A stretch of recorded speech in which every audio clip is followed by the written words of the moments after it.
Baik, yang pertama di sini saya akan menjelaskan mengenai apa itu penawaran agregatif. Nah, pentingkah penawaran agregatif untuk kita ketahui, saya akan menjelaskan pengertian penawaran agregatif dan beberapa hal yang perlu kita ketahui tentang penawaran agregatif.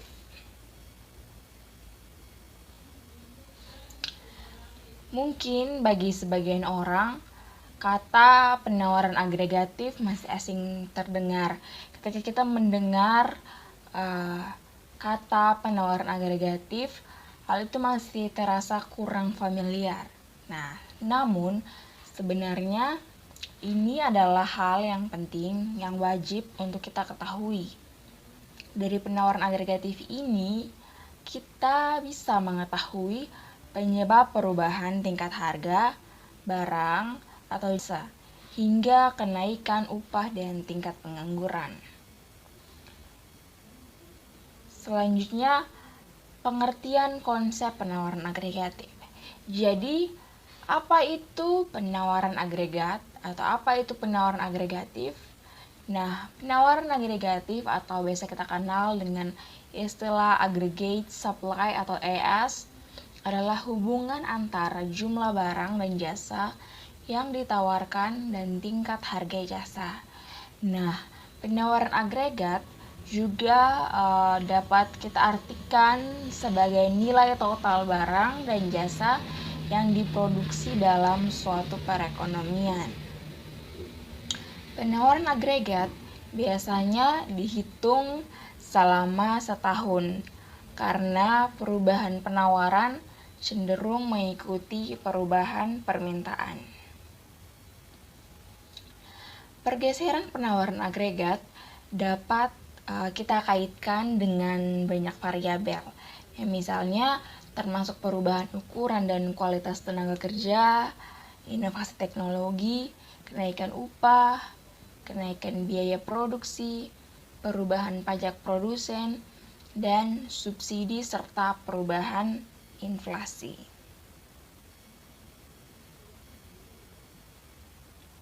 Selanjutnya, kita akan masuk pada faktor-faktor yang mempengaruhi penawaran agregatif. Di sini ada 5 buah faktor yang perlu kita ketahui. Yang pertama yaitu besarnya angkatan kerja. Yang kedua, besarnya stok kapital. Yang ketiga yaitu keadaan atau tingkat teknologi. Yang keempat yaitu tingkat pengangguran alamiah. Dan yang kelima atau yang terakhir adalah harga faktor-faktor produksi. Nah, kelima hal ini adalah hal-hal atau faktor-faktor yang mempengaruhi penawaran agregatif. Beberapa faktor yang disebutkan tadi dapat menyebabkan perubahan positif dalam penawaran agregat sementara. Yang lainnya menyebabkan penawaran agregat menurun. Misalnya dapat kita lihat melalui peningkatan efisiensi tenaga kerja, mungkin melalui outsourcing atau otomatisasi, dapat meningkatkan output pasokan dengan menurunkan biaya tenaga kerja per unit pasokan. Nah, sebaliknya, kenaikan upah memberikan tekanan ke bawah pada penawaran agregat dengan meningkatkan biaya produksi. Selanjutnya, kita akan masuk pada istilah penting dalam kurva penawaran agregatif. Dalam kurva penawaran agregatif, kita akan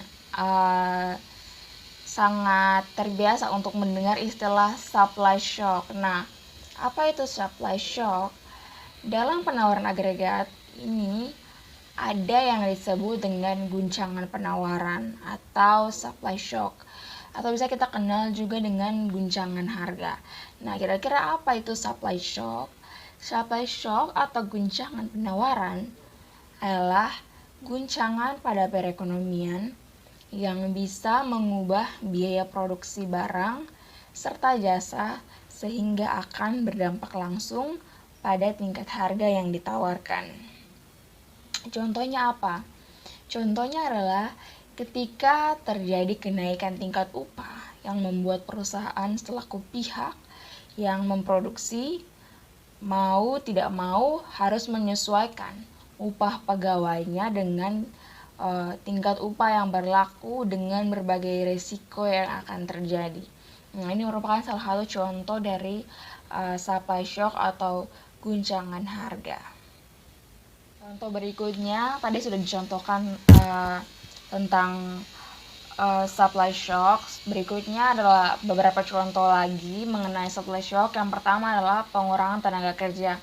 Seperti pengurangan tenaga kerja sehingga tingkat pengangguran akan bertambah atau menaikkan harga produksi yang tentunya akan berdampak pada naiknya tingkat harga yang ditawarkan perusahaan kepada konsumen.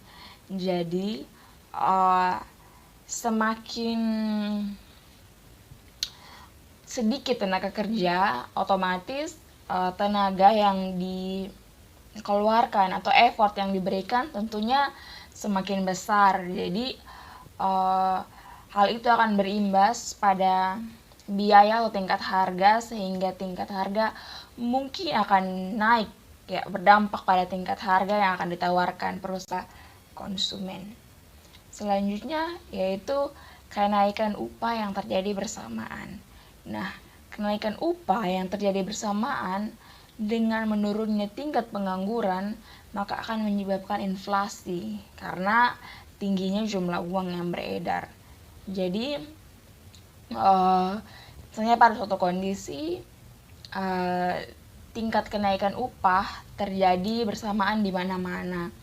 Nah, tentunya karena upahnya semakin tinggi pasti menurunnya tingkat pengangguran. Jadi akan menyebabkan inflasi karena banyak uang yang beredar. Kan otomatis kenaikan upah akan memberikan uang yang lebih kepada para pekerja, sehingga terjadinya inflasi karena banyak uang yang beredar atau yang diterima oleh para pekerja. Selanjutnya kurva penawaran agregatif. Nah, kurva penawaran agregatif ini terbagi menjadi dua. Apa sajakah jenis-jenis dari kurva penawaran agregatif? Yang pertama ada kurva penawaran agregatif jangka pendek, dan yang kedua ada kurva penawaran agregatif jangka panjang. Di sini saya akan menjelaskan tentang kurva penawaran agregatif jangka pendek. Kurva penawaran agregatif jangka pendek, penawaran agregat jangka pendek atau short run aggregate supply SRAS menanggapi permintaan dan harga yang lebih tinggi dengan meningkatkan penggunaan input saat ini dalam proses produksi.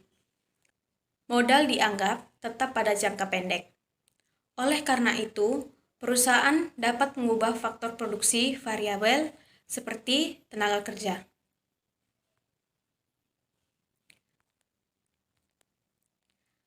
Berikut adalah gambar kurva penawaran agregatif jangka pendek. Dalam jangka pendek, kurva penawaran agregat miring ke atas, seperti yang ditujukan pada figur. Artinya, dalam periode 1 atau 2 tahun, naiknya tingkat harga keseluruhan dalam perekonomian cenderung menaikkan jumlah penawaran barang dan jasa.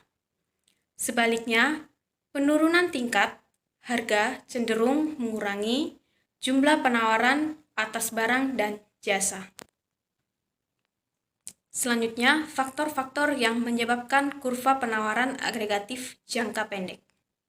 Yang pertama, tingkat kekakuan pasar tenaga kerja. Yang kedua, perkiraan inflasi. Yang ketiga, upaya pekerja untuk mendorong upah real mereka. Yang keempat, perubahan biaya produksi yang tidak berkaitan dengan upah seperti biaya energi. Berikut penjelasannya. Yang pertama, tingkat kekakuan pasar tenaga kerja. Kekakuan upah real mengurangi tingkat penemuan pekerjaan dan mempertinggi pengangguran. Jika perekonomian sedang mengalami kenaikan dan pasar tenaga kerja bersifat kaku, Y lebih dari YN, pemberi kerja mungkin mempunyai kesulitan untuk mempekerjakan tenaga kerja yang memenuhi mutu dan bahkan mungkin mempunyai kesulitan untuk memelihara tenaga kerjanya sekarang. Karena permintaan akan tenaga kerja sekarang melebihi penawaran di pasar tenaga kerja, maka pemberi kerja seperti perusahaan akan menaikkan upah untuk menarik pekerja yang dibutuhkan dan biaya produksi akan meningkat. Biaya produksi yang semakin tinggi akan mengurangi keuntungan per unit output pada setiap tingkat harga dan kurva penawaran agregat jangka pendek bergeser ke kiri. Sebaliknya, jika perekonomian mengalami penurunan dan pasar tenaga kerja longgar, Y kurang dari YN, maka dalam pasar tenaga kerja yang longgar, di mana jumlah tenaga kerja yang diminta lebih kecil daripada jumlah yang ditawarkan, maka upah dan biaya produksi akan menurun, jadi keuntungan per unit output akan meningkat dan kurva penawaran agregat jangka pendek akan bergeser ke kanan. Yang kedua, perkiraan tingkat harga.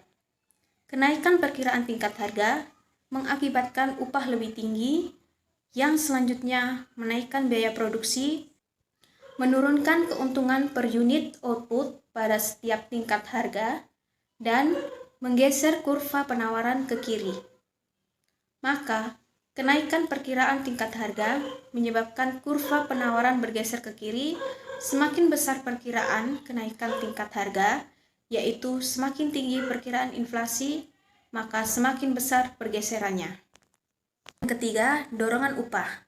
Misalkan bahwa para pekerja memutuskan untuk berhenti kerja untuk mendapatkan upah real yang lebih tinggi dan mereka berhasil mendapatkan upah real yang lebih tinggi, maka dorongan upah oleh para pekerja akan menyebabkan kurva penawaran agregat bergeser ke kiri. Yang keempat, perubahan biaya produksi yang tidak berhubungan dengan upah. Perubahan teknologi dan penawaran bahan-bahan mentah disebut guncangan penawaran atau supply shocks. Juga dapat menggeser kurva penawaran agregat. Guncangan penawaran negatif seperti pengurangan ketersediaan bahan mentah yang harganya meningkat akan meningkatkan biaya produksi dan menggeser kurva penawaran agregat ke kiri dan sebaliknya. Perkembangan teknologi baru akan menurunkan biaya produksi dengan menaikkan produktivitas pekerja. Hal ini juga dapat disebut dengan guncangan penawaran positif yang dapat menggeser kurva penawaran agregat ke kanan. Selanjutnya saya akan menjelaskan tentang kurva penawaran agregatif jangka panjang. Kurva penawaran agregatif jangka panjang.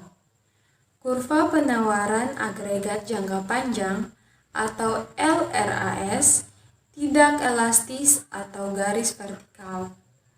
Kurva penawaran agregat jangka panjang atau LRAS atau yang kepanjangannya long run aggregate supply menghubungkan antara tingkat harga dengan penjualan yang diinginkan setelah semua penyesuaian dilakukan terhadap harga.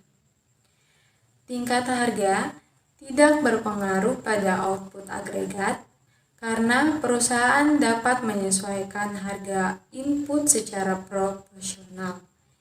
Jadi, Tidak seperti kurva agregat jangka pendek, biaya produksi tidak mempengaruhi output agregat jangka panjang. Juga, peningkatan penawaran agregat jangka panjang tidak menghasilkan tekanan inflasi.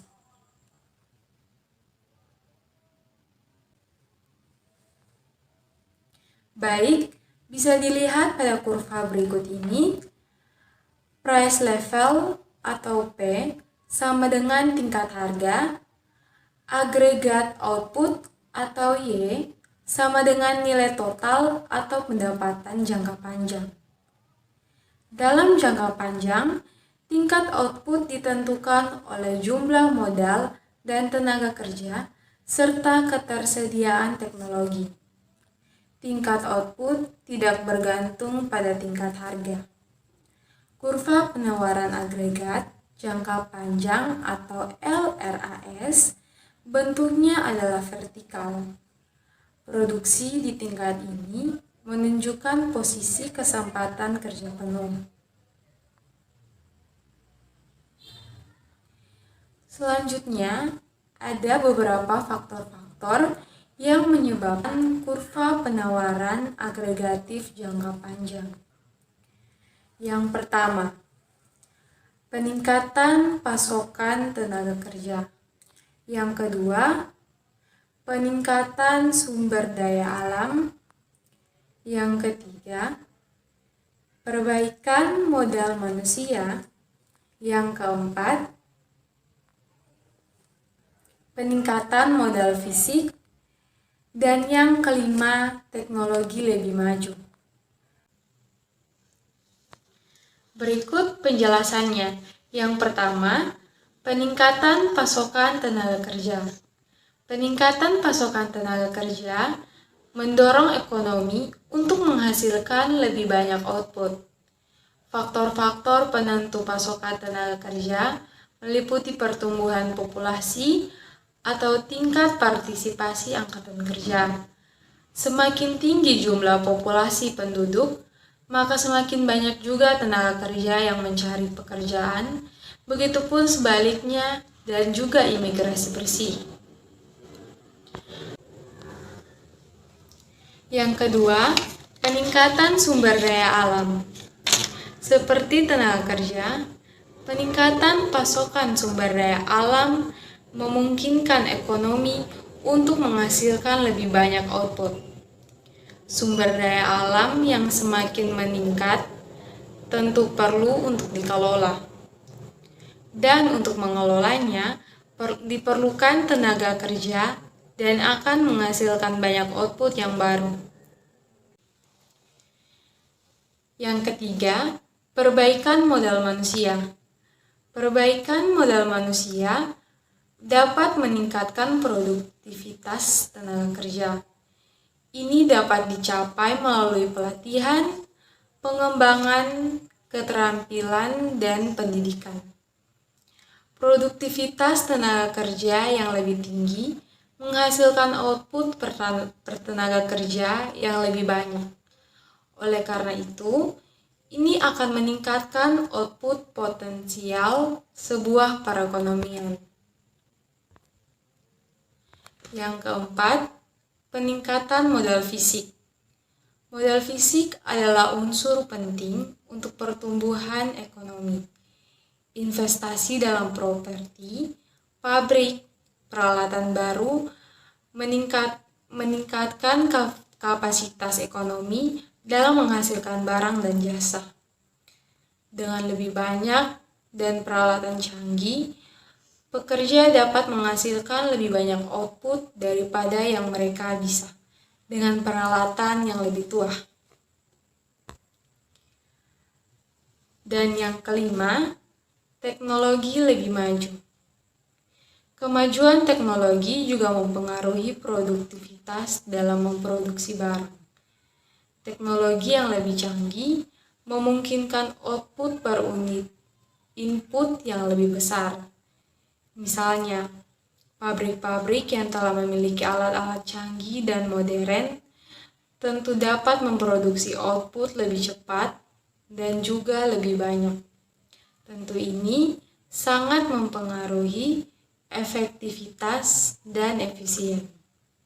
Baik, setelah kita mendengar penjelasan pada slide sebelumnya, kita akan masuk pada bagian terakhir atau bagian kesimpulan atau inti dari penjelasan materi kita pada hari ini tentang kurva penawaran agregatif. Jadi, kurva penawaran agregat atau kurva penawaran agregatif adalah representasi grafis dari hubungan antara tingkat harga dan total output barang dan jasa dalam perekonomian. Fungsinya adalah untuk menjaga faktor-faktor lain yang telah disebutkan tadi agar tetap konstan. Nah, dalam bidang ekonomi, para ekonom sering menggunakan PDB real untuk mewakili total output dalam perekonomian. Selanjutnya, dalam periode yang sangat singkat atau very short run, kurva adalah garis horizontal yang sangat elastis. Artinya, perusahaan akan menyesuaikan output tanpa mengubah harga. Mereka hanya menyesuaikan jam kerja dan intensitas fasilitas produksi mereka dalam menanggapi perubahan permintaan. Nah, artinya dalam jangka pendek, beberapa faktor produksi tetap ada.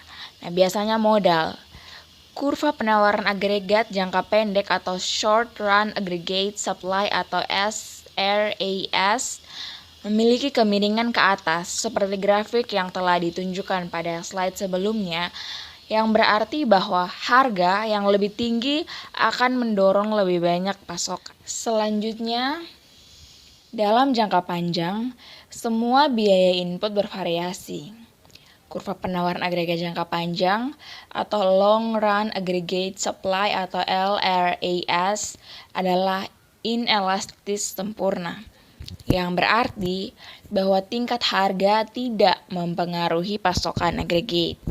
Dapat kita lihat penggambarannya pada kurva penawaran agregat jangka panjang. Tingkat harga yang lebih tinggi tidak mengubah kuantitas yang disediakan. Pada tingkat ini, para ekonom mengatakan perekonomian berada pada lapangan kerja penuh, pada potensi output, PDB potensial, ataupun kapasitas produksi potensial. LRAS mencerminkan ekonomi menggunakan semua sumber dayanya. Ketika LRAS bergeser, baik ke kanan atau ke kiri, itu tidak menciptakan tekanan inflasi, atau di mana jumlah uang beredar lebih banyak daripada seharusnya. Akhir kata kami ucapkan Shalom, Salve, Wassalamualaikum warahmatullahi wabarakatuh. Om Swastiastu, salam kebajikan, dan terima kasih. Terima kasih.